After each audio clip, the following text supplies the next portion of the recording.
सर्व पत्रकार मित्रांचं मनापासून स्वागत करतो। आज आमदार सचिन त्यांना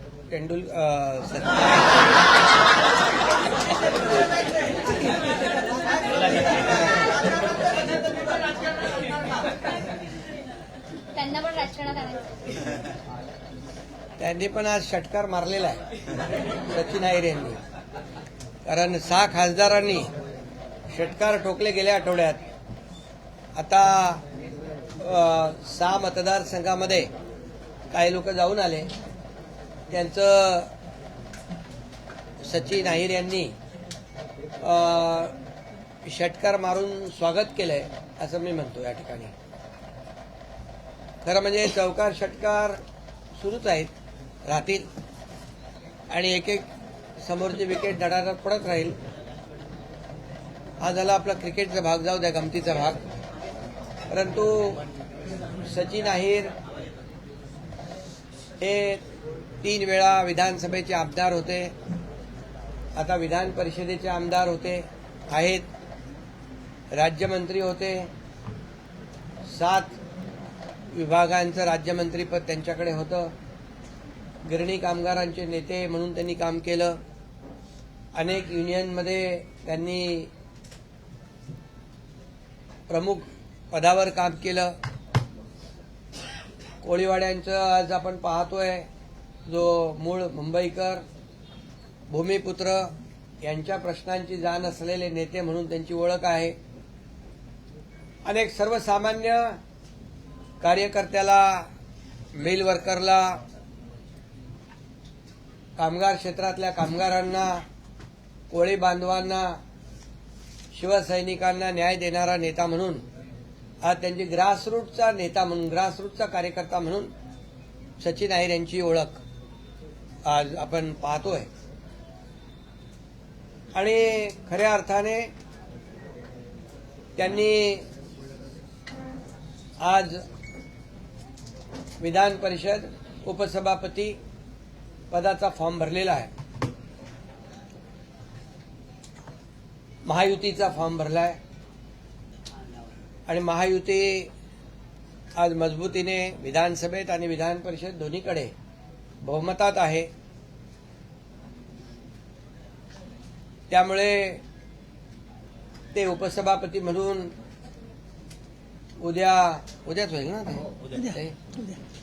उद्या त्यांची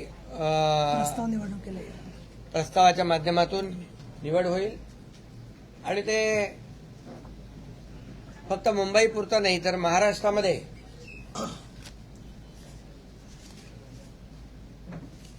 उपसभापती म्हणून न्याय देण्यासाठी काम करतील। ते आल्यामुळे शिवसेनेची देखील ताकद मुंबईमध्ये, पुण्यामध्ये, महाराष्ट्रामध्ये, इतर ठिकाणी कामगार क्षेत्रात असेल, इतरही जे त्यांनी केलेल्या कामाचे विभाग आहेत त्याच्यामध्ये ताकद वाढेल। आणि खऱ्या अर्थाने ताकद वाढण्यापेक्षा एक कार्यकर्त्यांच्या पक्षामध्ये, शिवसेना हे कार्यकर्त्यांचा पक्ष आहे। मी नेहमी सांगतो, मी मुख्यमंत्री असताना देखील कार्यकर्ता म्हणून काम केलं, त्यामुळे हा कार्यकर्त्यांचा पक्ष आहे, कार्यकर्त्यांचा सन्मान वाढवणारा पक्ष आहे। आणि म्हणून अशा पक्षा म्हणजे माझ्यासोबत त्यांनी काम करण्याचा निर्णय घेतलेला आहे। एक टीम म्हणून ते काम करण्यामध्ये त्यांचं हातखंडा आहे आणि म्हणून मी त्यांचं मनापासून स्वागत करतो, मनापासून त्यांना खूप खूप शुभेच्छा देतो। गेल्या काही काळामध्ये आपण पाहिलं की 2022ला देखील ज्यावेळेस बाळासाहेबांच्या विचारांची शिवसेना किंबहुना विचार पुढे नेण्याचा निर्णय आम्ही घेतला आणि 2022ला उठाव झाला। मला वाटतं आज 30 तारीख आहे आणि 30 जूनलाच मला वाटतं 30 जून 2022 रोजी माझा शपथविधी मुख्यमंत्री पदाचा झाला होता आणि आजही 30 जून आहे। हा योगायोग आहे समजा. परंतु 2.5 वर्षामध्ये मुख्यमंत्री पदाच्या कारकिर्दीमध्ये जी कामं महायुतीने केली, मी आणि सुरुवातीला देवेंद्रजी आम्ही दोघंच होतो, दोघांनी टीम म्हणून काम केलं 2.5 वर्ष. या राज्यामध्ये जे गेल्या अनेक वर्षापासूनचे प्रलंबित असलेले प्रकल्प त्याला चालना दिली आणि पायाभूत सुविधा मध्ये महाराष्ट्र नंबर 1 ला आणला. त्यामध्ये आपल्याला माहित आहे, महाविकास आघाडीच्या काळात महाराष्ट्र विकास कामात थोडा बॅकलॉग होता, ही वस्तुस्थिती होती. ती भरून काढण्याचं काम आम्ही केलं आणि मग महाराष्ट्र इन्फ्रास्ट्रक्चरमध्ये नंबर 1 झाला, जीडीपीमध्ये नंबर 1 झाला, स्टार्टअपमध्ये नंबर 1 झाला, एफडीआयमध्ये नंबर 1 झाला आणि महाराष्ट्र वेगवान गतीने धावू लागला. आणि त्याचबरोबर मुख्यमंत्री माझी लाडकी बहीण योजनेसारखे अनेक योजना आम्ही राबवल्या, कल्याणकारी योजना आम्ही राबवल्या. आणि म्हणून पुन्हा एकदा या महाराष्ट्रातल्या जनतेने आम्हाला महायुतीला पुन्हा एकदा राज्यामध्ये आशीर्वाद दिला आणि ती घोडदौड आता सुरू आहे. आणि म्हणूनच शिवसेनेवर विश्वास दाखवतायत. आम्ही दिलेला शब्द पाळणारे लोक आहोत. बाळासाहेबांचे विचार पुढे नेणारे आम्ही लोक आहोत. आनंद दिघे साहेबांचे विचार पुढे नेणारे लोक आहोत आणि शब्दाला किंमत देणारी संघटना आहे. आणि म्हणूनच लोक आज स्वतःहून येत आहेत. आज मागच्याच आठवड्यात पाहिलं आपण, संपूर्ण देशामध्ये महाराष्ट्रामध्ये एक 6 खासदारांनी सोबत येण्याचा निर्णय घेतला. त्यांचं मी पूर्वीच स्वागत केलेलं आहे. कारण खासदार म्हणजे 20-20, 25-25 लाख लोकांमधून निवडून येणारा लोकप्रतिनिधी असतो. आणि शेवटी जे आपण का शिवसेनेमध्ये येतो हे प्रत्येकाने सांगितलं. कारण आपल्या असलेला मतदारसंघ, आपल्याला निवडून दिलेली जनता यांना न्याय दिला पाहिजे, त्यांची विकास कामं केली पाहिजे, त्यांचे प्रश्न सोडवले पाहिजे, ही माफक भावना असते. आणि आपल्या नेत्याने आपल्या पाठीशी उभं राहिलं पाहिजे, संकट काळात असू दे किंवा विकास कामात असू दे. आणि त्यामुळेच या ठिकाणी सर्व लोक येत आहेत. आज गोकुळ गीते देखील इथं बसले. ते देखील निवडून आल्यावर त्यांनी देखील शिवसेनेसोबत सहयोगी सदस्य म्हणून काम सुरू केलं आणि त्यांनी देखील भावना व्यक्त केल्या की माझ्या लोकांना न्याय द्यायचा आहे. आणि म्हणून आम्ही कुठल्याही प्रकारचं तोडकाम करत नाही, आम्ही जोडकाम करतो. आम्ही तोडायला नाही तर जोडायला आलेलो आहे. काही लोक तुडवायला आलेत, आम्ही शिवसेना वाढवायला आलेलो आहे. ही आमची सरळ माफक भूमिका आहे.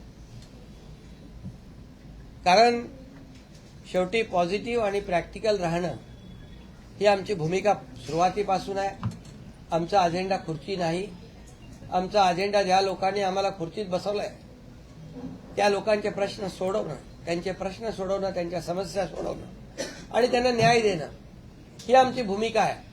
आणि म्हणून गेल्या 2.5 वर्षाचा माझा मुख्यमंत्री पदाचा कार्यकाळ बघा आणि आता देवेंद्रजी मुख्यमंत्री आहेत. आम्ही टीम म्हणून पुढे चाललो आहे.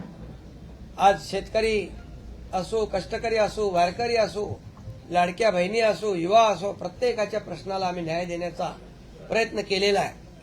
आणि म्हणूनच गेल्या अनेक वर्षामधला जर आपण महाराष्ट्राच्या कामांचा इतिहास बघितला, विकासाचा वेग पाहिला आणि गेल्या 4-5 वर्षामधला विकासाचा वेग आपण जर पाहिला तर मी जे बोलतोय ते समोर आपल्या आहे. मुंबईतलेच बघा, coastal road, Atal Setu, metro, car shed, समृद्धी महामार्ग ही फक्त तोंडावर अगदी असलेली नावं आहेत. परंतु महाराष्ट्राच्या कानाकोपऱ्यामध्ये आज ज्या पद्धतीने या महाराष्ट्राचा विकास होतोय, एक डबल इंजिनचं सरकार या राज्यामध्ये काम करत आहे. केंद्रातून देखील आम्हाला आदरणीय प्रधानमंत्री नरेंद्र मोदीजी पाठिंबा देत आहेत, सपोर्ट करतायत.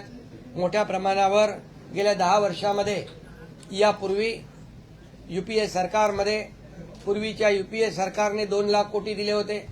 मोदीजींच्या सरकारने आम्हाला 10 वर्षामध्ये 12 लाख कोटी रुपये दिले. हे शेवटी केंद्र आणि राज्य मिळून हे डबल इंजिनचं सरकार आमचं काम करतंय आणि म्हणूनच वेगवान पद्धतीने या राज्याचा विकास आम्ही करतोय. मोठ्या प्रमाणावर गुंतवणूक इथे येते. Infrastructure, skill development, connectivity, skill man power, या सगळ्या गोष्टी ज्या आहेत या सगळ्या आम्ही या ठिकाणी पुरवतोय आणि म्हणूनच हे राज्य पुढे जात आहे. आणि म्हणून लोकप्रतिनिधींना काय पाहिजे? लोकप्रतिनिधींना विकास पाहिजे. लोकप्रतिनिधींना त्यांच्या मतदारसंघातल्या लोकांना न्याय देण्याची आवश्यकता आहे आणि त्यासाठी ते येत आहे. आणि म्हणूनच काही लोक मग गेला की त्याच्याबद्दल काय काय चर्चा होते ती आपल्याला माहित आहे. असेपर्यंत चांगला आपला तो बाब्या, दुसऱ्याचं ते कार्ट, असं जे काही सुरू आहे. आणि आताही काही लोक काय काय म्हणतायत त्याच्यावर मी काय बोलू इच्छित नाही. परंतु मी आपल्याला एवढंच सांगतो की आम्ही ज्या पद्धतीने पुढे जातोय, एक विकासाचा अजेंडा घेऊन आम्ही पुढे जातोय. सर्वसामान्य माणसाच्या जीवनामध्ये बदल घडवण्याचा एक निर्धार घेऊन आम्ही पुढे जातो. या महाराष्ट्राचा विकास अधिक जोमाने कसा होईल ही भूमिका घेऊन पुढे जातो. आणि म्हणून लोक येत आहेत, म्हणून लोक जॉईन होत आहेत. आणि म्हणूनच मी आज सचिन अहिर यांचं मनापासून अभिनंदन करतो आणि मनापासून त्यांना शुभेच्छा देतो. मगाशी माझं त्यांच्या तोंडून माझं सचिन तेंडुलकर असताना, खरं म्हणजे ते अष्टपैलू आहेत. बॅटिंग, बॉलिंग सगळं करतात ते. गुगली पण सांभाळते आणि गुगली पण सांभाळतात. आज गुगली टाकलेली आहे. त्यामुळे आज एक चांगला कार्यकर्ता ग्रासरूटचा आज सोबत काम करायला आलाय, त्याचं मी अभिनंदन करतो.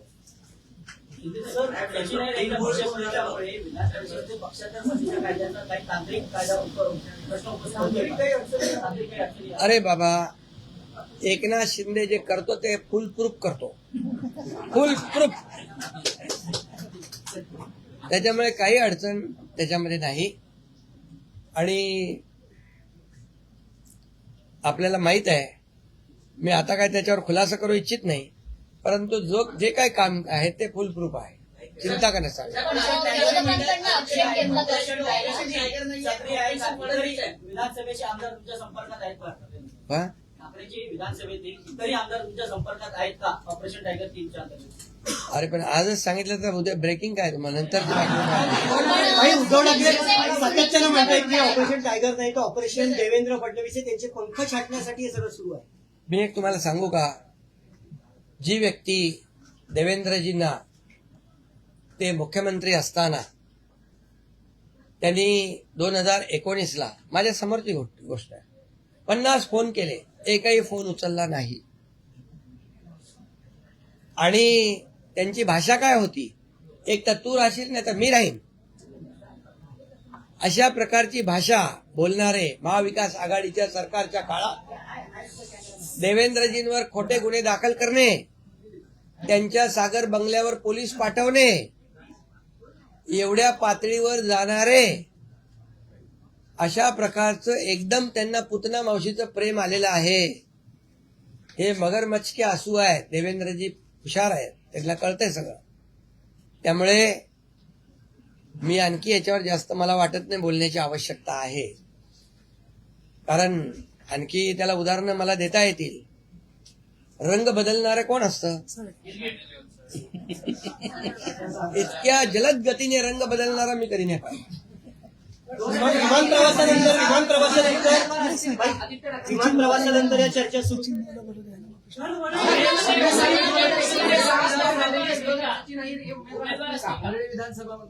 अरे बाबा, तुम्ही आत्ताच कशाला, वेळ आहे त्याला, 3 वर्ष आहे. पुढचे आमदार तुमच्या शेजारी बसलेत असं म्हणायचंय का? कारण आता आमदारच आहेत ते, आदित्य आता ते आमदार आहेत आणि आता ते उपसभापती म्हणून बसणार आहेत.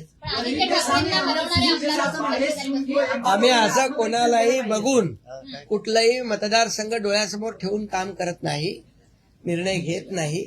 त्यामुळे जसं जसं वेळ येईल तसा तो निर्णय होईल. त्यांच्याच मतदारसंघातले सुनील शिंदे म्हणतायत की पक्षाने आत्मचिंतन केलं पाहिजे. सुनील शिंदे. आत्मपरीक्षण केलं पाहिजे. त्यांनी ना तुम्ही तेच सांगतोय ना दुसरे जाणाऱ्यांना शिव्या देण्यापेक्षा शिव्यांची आता शिवसेना जाऊन आली 6 मतदारसंघामध्ये, बरोबर. त्यांचं वेलकम सचिन अहिर यांनी आज केलेलं आहे, त्यांनी उत्तर दिलेलं आहे. त्यामुळे मी एवढं सांगतो, आत्मपरीक्षण करणं, आत्मचिंतन करणं हे त्यांनीही करावं पाहिजे. हे आता सुनील शिंदेच बोलतायत, याचा अर्थ खरंच करायला पाहिजे. अभी तुम्ही बोला. 22 जून को एक ऑपरेशन हुआ, जब 22 जून 2022 को आप गए थे उस दिन, और आज जिस दिन शपथ ली थी आपने, आज फिर ऑपरेशन 2 हुआ. अब इसको कैसे जोड़ते हैं और 3 ऑपरेशन कैसे सक्सेसफुल होगा ऑपरेशन? नहीं, ये संजोग है. 22 जून 2022 में नहीं 30 जून 2022 में सरकार महाराष्ट्र की बदल गई थी और महाराष्ट्र की जनता के दिल की सरकार हमने लाई थी, महायुति की सरकार, जो 2019 में आनी चाहिए थी. लेकिन 2019 में मैंडेट दिया था महाराष्ट्र की जनता ने महायुति को, लेकिन मैंडेट को ठुकरा के उबाठा के लोग कांग्रेस के साथ चले गए. बाला साहब ठाकरे जी की विचारधारा को तोड़ दिया उन्होंने और महाराष्ट्र की जनता के पीठ में खंजर घोंपने का काम किया. देवेंद्र जी के भी पीठ में खंजर घोंपने का काम किया 2019 में. और इसीलिए महाराष्ट्र की जनता का जो मैंडेट था महायुति की सरकार लाना, वो हमने लाया 2022 में और 2022 से ये काम शुरू हुआ है. आज भी 30 जून है, ये संजोग है. और इसलिए जो महाराष्ट्र की जनता चाहती थी वो काम पिछले, मैं मुख्यमंत्री था 2.5 साल तब भी किया हुआ. आज देवेंद्र जी मुख्यमंत्री है, हमारी टीम काम कर रही है. केंद्र से आदरणीय हमारे लोकप्रिय और यशस्वी प्रधानमंत्री नरेंद्र मोदी जी राज्य को भरपूर योगदान दे रहे. 12 लाख करोड़ रुपया 10 साल में दिया है. ये डबल इंजन की सरकार काम कर रही है और इसलिए लोगों को चाहिए विकास, लोगों को चाहिए एजेंडा, विकास का एजेंडा. लोगों को स्थगिती सरकार नहीं चाहिए, लोगों को प्रगति सरकार चाहिए. लोग चाहते हैं हमारे जीवन में बदलाव हो जाए, लोग अच्छे रास्ते चाहते हैं. मुंबई में गड्ढों का प्रवास करना पड़ता था, हमारी सरकार आई तो तुरंत हमने पूरी तरह कॉन्क्रीटाइजेशन का निर्णय लिया, सीवरेज ट्रीटमेंट प्लांट का निर्णय लिया, कोस्टल रोड को कंप्लीट किया, अटल सेतु को कंप्लीट किया, समृद्धि मार्ग को कंप्लीट किया, मेट्रो का स्टे हटाकर मेट्रो को शुरू किया. तो ये मुंबई के लिए भी जो काम हमारी सरकार ने किया है वो लोगों को याद है. इसलिए फिर से सरकार महायुति की आ गई और मुंबई में भी महायुति की सरकार बन गई. और इसीलिए आज सचिन अहिर जैसे कार्यकर्ता, जो कर्मठ कार्यकर्ता है, ग्रास रूट से जुड़े हुए हैं, जिनका समाज में एक बड़ा अस्तित्व है, और ऐसे लोग क्यों आ रहे हैं, इसकी सोच, इसका विचार, इसका आत्मचिंतन, इसका आत्म परीक्षण सामने वालों ने करना चाहिए. क्या यूपी की पार्टी के और भी विधायक आपके संपर्क में है? ऑपरेशन टाइगर क्या अभी भी चल रहा है? अभी ये ऑपरेशन छोटे मोटे करते रहता हूँ मैं.